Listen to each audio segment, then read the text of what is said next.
नमस्कार, news 18 special देख रहे हैं आप। आपके साथ मैं हूं शिप्रा झा।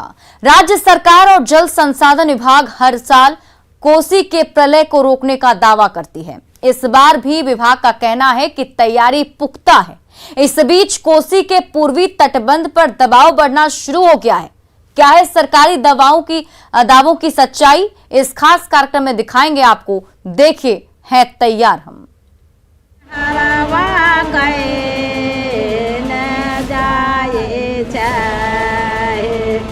कोसे मैया धारा के किनारा बारे नालो राय।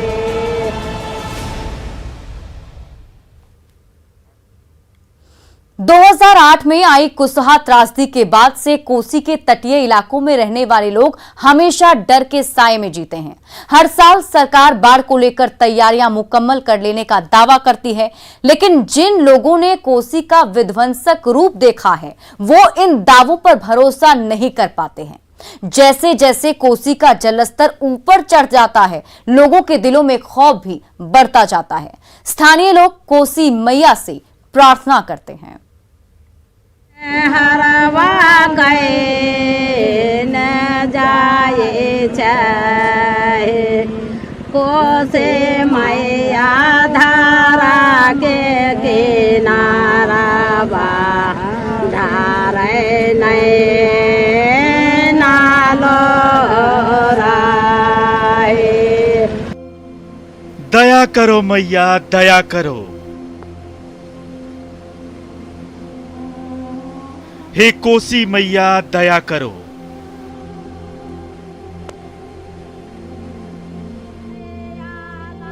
यह गुहार है, मनुहार है, आरजू है, मिन्नत है, ताकि मझधार में फंसी इनकी जिंदगी को कोसी की धार अपने साथ बहा न ले जाए।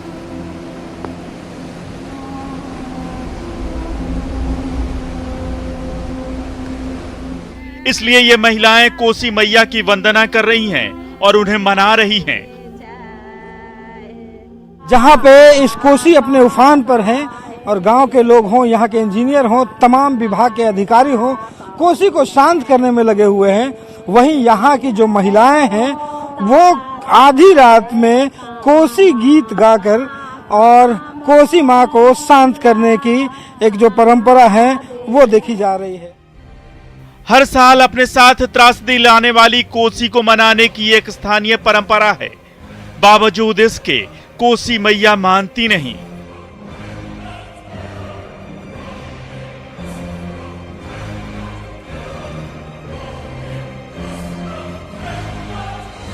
यहाँ के लोगों को हर साल कोसी का कहर झेलना पड़ता है। हर साल कोसी में आने वाली बाढ़ के कारण लाखों की आबादी प्रभावित होती है। बांध पर पड़ने वाले दबाव के कारण हमेशा बांध के टूटने का खतरा बना रहता है।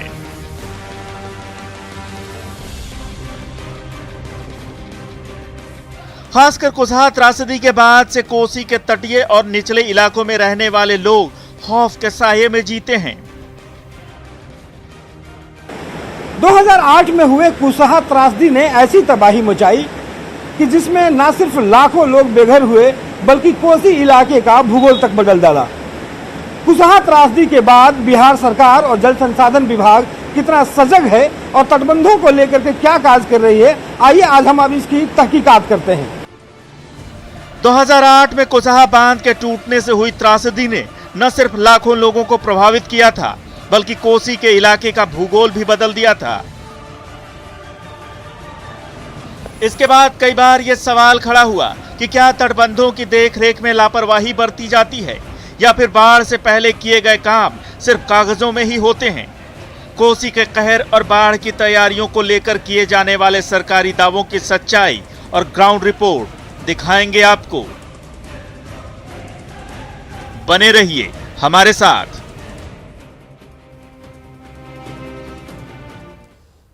जल संसाधन विभाग बाढ़ पूर्व तैयारियों और तटबंधों को सुरक्षित रखने के साथ फ्लड फाइटिंग का दावा करती है। बाढ़ से बचाव और तटबंधों की सुरक्षा के दावों की क्या है हकीकत और ग्राउंड जीरो पर कैसे हैं हालात, आज हम आपको दिखाएंगे। हमने इस सफर की शुरुआत सुपौल में पूर्वी तटबंध पर ग्राउंड जीरो से की। देखिए जल संसाधन विभाग की तैयारियों का रियलिटी चेक।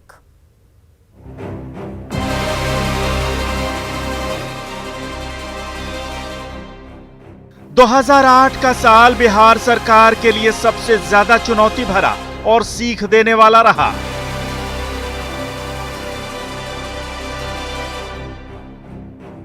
2008 के बाद बिहार सरकार और जल संसाधन विभाग ने कितनी सीख ली और तटबंधों की सुरक्षा के लिए कितनी प्रयासरत है, इसकी हकीकत जानने के लिए हम पटना से लगभग 300 किलोमीटर दूर कोसी के इलाके सुपौल पहुंचे।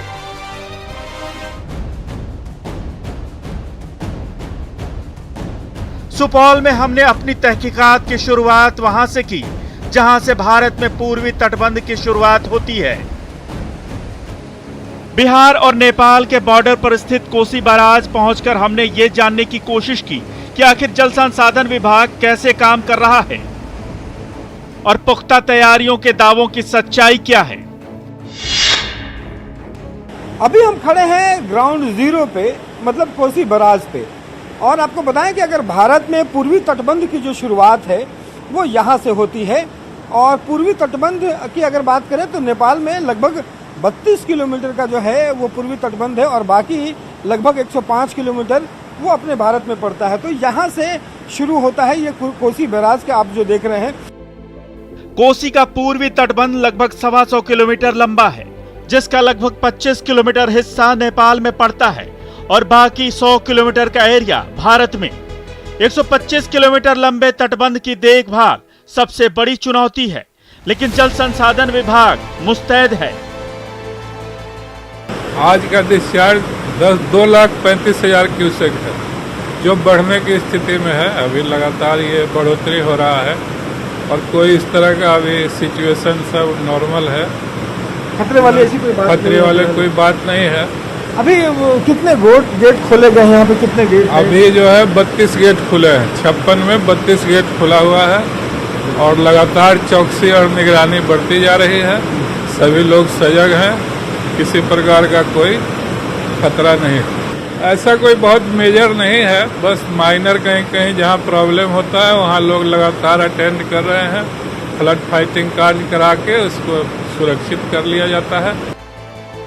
कोसी बैराज के बाद पूर्वी तटबंध पर कोसी के कहर और विभाग के कामों की हकीकत जानने के लिए हमने पूर्वी तटबंध पर सफर शुरू किया। इस सफर में हम तटबंध के पूरे हिस्से पर जाकर मौजूदा स्थिति का जायजा लेंगे। तटबंधों के बचाव के लिए हर जगह स्पर बनाए गए हैं ताकि तटबंध का कटाव न हो। कोसी बैराज से निकलकर पूर्वी तटबंध का जायजा लेते हुए जब हम 16 किलोमीटर दूर पहुंचे तो तटबंध पर तेजी से कटाव की तस्वीर नजर आई। कोसी नदी तटबंध पर बने स्पर को तेजी से काटते हुए सड़क की तरफ बढ़ रही है, लेकिन असिस्टेंट इंजीनियर से लेकर चीफ इंजीनियर तक मौके पर मुस्तैद हैं। इस स्पर पर जो कोसी की जो धार है वो बहुत तेज है और यहाँ पे देखिए इस ढंग से लगाया जा रहा है। इसका मुख्य उद्देश्य यही है कि जो धार है, धार के दबाव को कम किया जाए, इसका जो वेलोसिटी है, इसका जो वेग है उसको कम किया जाए और उसके जो रुख है उसको रुख को मोड़ा जाए।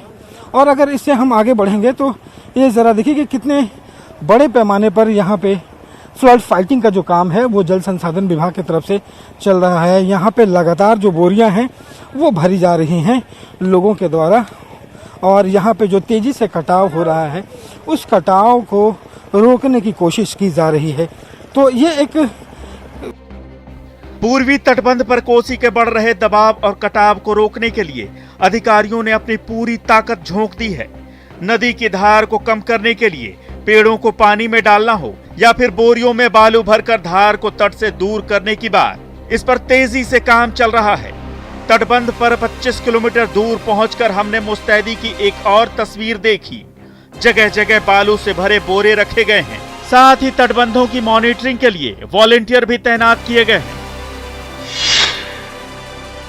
अभी हम कोसी के पूर्वी तटबंध के लगभग 25 किलोमीटर दूर पहुंचे हैं और यहाँ पे एक तस्वीर दिखाई पड़ रही है। ये देखिए पूर्वी तटबंध का ये मुख्य सड़क है जहाँ पे पूर्वी तटबंध के अगर देखेंगे तो पूरे सड़क के किनारे जो है तटबंध पे यहाँ जो बोरियां हैं वो हजारों की संख्या में रखी गई है और ये स्टॉक यहाँ पे रखा गया है कि अगर कहीं से भी अगर कोई तत्काल अगर जरूरत पड़ती है तो उसको यहाँ से तुरंत उठाया जाए और उसके बाद उसे वहाँ पे काम के लिए लगाया जा सके। क्या है आप? सर वॉलंटियर है यहाँ का।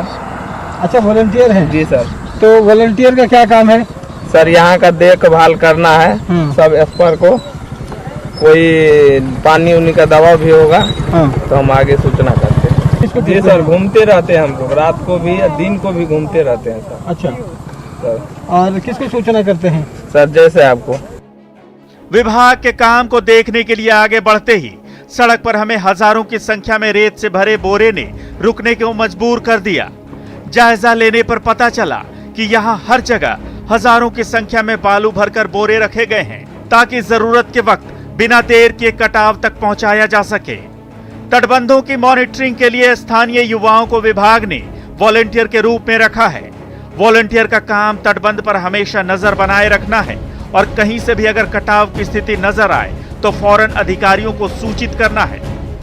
यहाँ पर चल रहे काम को देखकर लगा जल संसाधन विभाग वाकई मुस्तैद है, लेकिन पूरे तटबंध की सुरक्षा के लिए किए जा रहे दावों पर अब भी भरोसा नहीं। इसलिए हम रात में भी अधिकारियों के दावों की सच्चाई जानने की कोशिश करेंगे।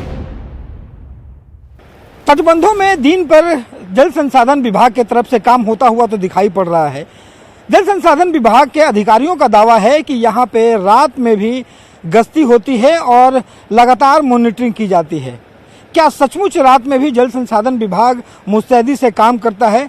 इसे हम परखेंगे, रात में निकलेंगे और जानेंगे इनके दावों की हकीकत। हमारी टीम ने पूर्वी तटबंध पर आगे भी रियलिटी चेक किया। लगभग 100 किलोमीटर के एरिया में जल संसाधन विभाग की मुस्तैदी हैरान करने वाली थी।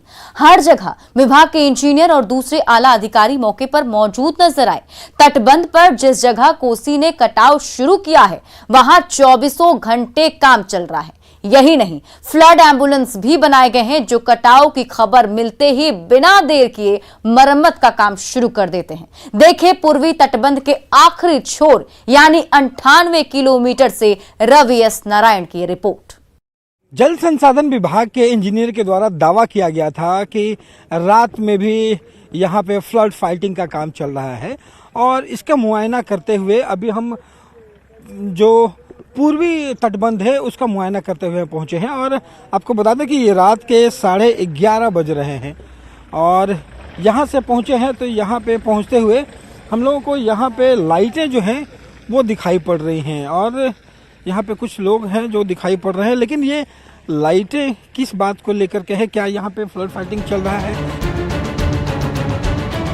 जल संसाधन विभाग का दावा है कि रात में भी फ्लड फाइटिंग का काम नहीं रुकता।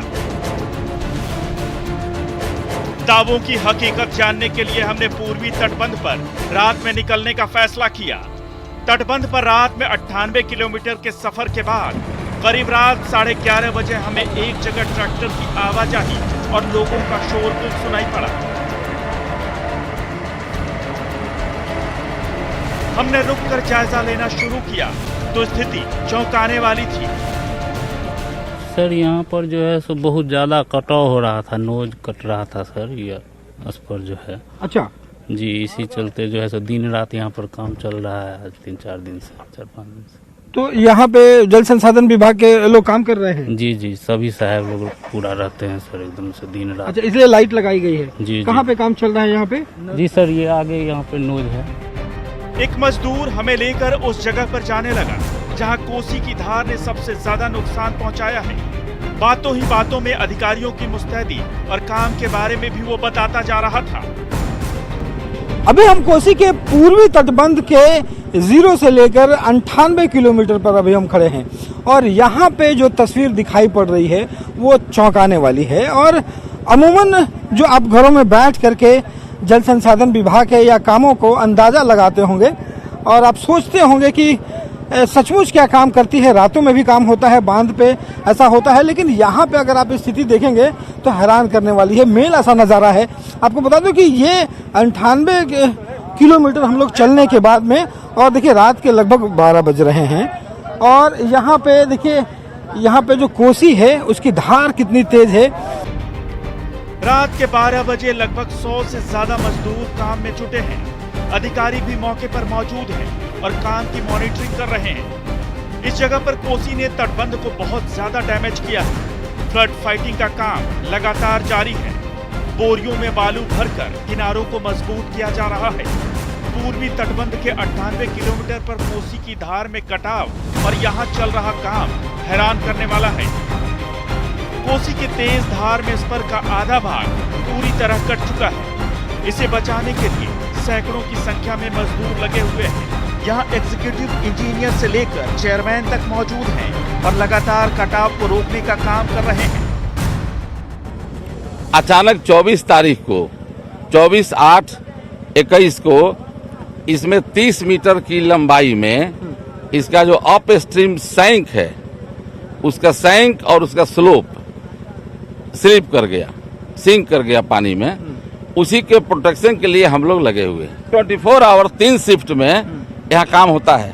3 शिफ्ट में लगातार? हाँ, लगातार 24 घंटा। थोड़ा सिंक करता है, फिर ऊपर लोड करते हैं। 12 बजे भी 3 शिफ्ट में हमारे अभियंता नियुक्त हैं, यहाँ प्रतिनियुक्त हैं। कार्यपालक के अभियंता, SDO और 2 JE का शिफ्ट बनाया गया है और ठेकेदार भी 15-16 हैं जो पाली से अपने लेबर के साथ यहाँ काम करते रहते हैं 24 घंटा, 8 घंटा करके। और जहाँ भी कोई क्षरण होता है तो इसको हम लोग मेंटेन करते हैं और आगे बढ़ने नहीं दे रहे हैं नदी को। इस तरह से करके इसकी सुरक्षा हम लोग कर रहे हैं। आधी रात में कटाव को रोकने के लिए चल रहा ये काम देखकर लगा वाकई सरकार के दावों में दम है। जल संसाधन विभाग द्वारा किए जा रहे काम की स्थिति और कोसी के हालात के बारे में जब मजदूरों से बात हुई तो पता चला कि पिछले 10 सालों में इस जगह पर इतना दबाव कभी आया ही नहीं। इस बार कोसी की धारा बदल जाने के कारण तटबंध पर अधिक दबाव बढ़ गया है, जिसे ठीक करने के लिए लगातार काम चल रहा है। कोसी के पूर्वी तटबंध पर जहां पे बड़ा कटाव देखने को मिल रहा है, वहां पे कर्मचारी किस कदर काम कर रहे हैं उसकी तस्वीर देखिए। बोरियों में भर करके जो लोग हैं वो ला रहे हैं, यहाँ पे गिरा रहे हैं और कुछ लोग जो हैं वो नायलॉन की जो रस्सी है जाल की तरह वो बना रहे हैं। और ये क्या है बाबू? जाल है सर। जाल इसको बोलते हैं। हाँ, क्या बोलते हैं? MC बोलते हैं सर। अच्छा, इसे क्या करते हैं? इसके बोरी इसमें डाल के इसको पानी इसको बोरी डाल के और पानी में छोड़ते हैं हम लोग। आधी रात में चल रहे काम का जायजा लेने के दौरान जानकारी मिली कि यहाँ फ्लड एम्बुलेंस भी लगाए गए हैं। ये फ्लड एम्बुलेंस तटबंधों की सुरक्षा में सबसे बड़ी भूमिका निभाते हैं। लोगों को चोट लगने के बाद अस्पताल जाने से पहले जो काम फर्स्ट एड बॉक्स का है, वही काम तटबंध पर फ्लड एम्बुलेंस का है। तटबंध पर कटाव की खबर मिलते ही ये फ्लड एम्बुलेंस बालू की बोरियों और दूसरे जरूरी सामान लेकर ग्राउंड जीरो पर पहुंच जाता है। आपने अस्पतालों में एम्बुलेंस चलते देखा होगा। लोगों के इलाज के लिए एम्बुलेंस अस्पतालों में और फौरी तौर पर जल्दी से भेजी जाती है ताकि जान बचाई जा सके। लेकिन हम आज आपको दिखाते हैं फ्लड एम्बुलेंस, जो बाढ़ के दिनों में एम्बुलेंस चलाई जाती है। जी हाँ, ये तस्वीर ज़रा देखिए। ये आपको ट्रैक्टर है और ट्रैक्टर जो है वो सिर्फ ट्रैक्टर नहीं है, यहाँ पे लाइट लगाई गई है। इसके अंदर जो बोरियां हैं वो रखी जाती है। विभागीय तैयारियों की ये तस्वीर सुकून देने वाली है। 125 किलोमीटर लंबे बांध और तटबंधों पर किए जा रहे सुरक्षा इंतजामों की तहकीकात के बाद हकीकत आपके सामने है। विभाग की तैयारियां पुख्ता नजर आती हैं। उम्मीद है आने वाले दिनों में लोगों को कोसी के कहर से राहत मिलेगी। सुपौल और सहरसा से रवि एस नारायण की रिपोर्ट। और हमारे इस खास कार्यक्रम में आज के लिए बस इतना ही। आप देखते रहिए न्यूज़ 18 बिहार झारखंड।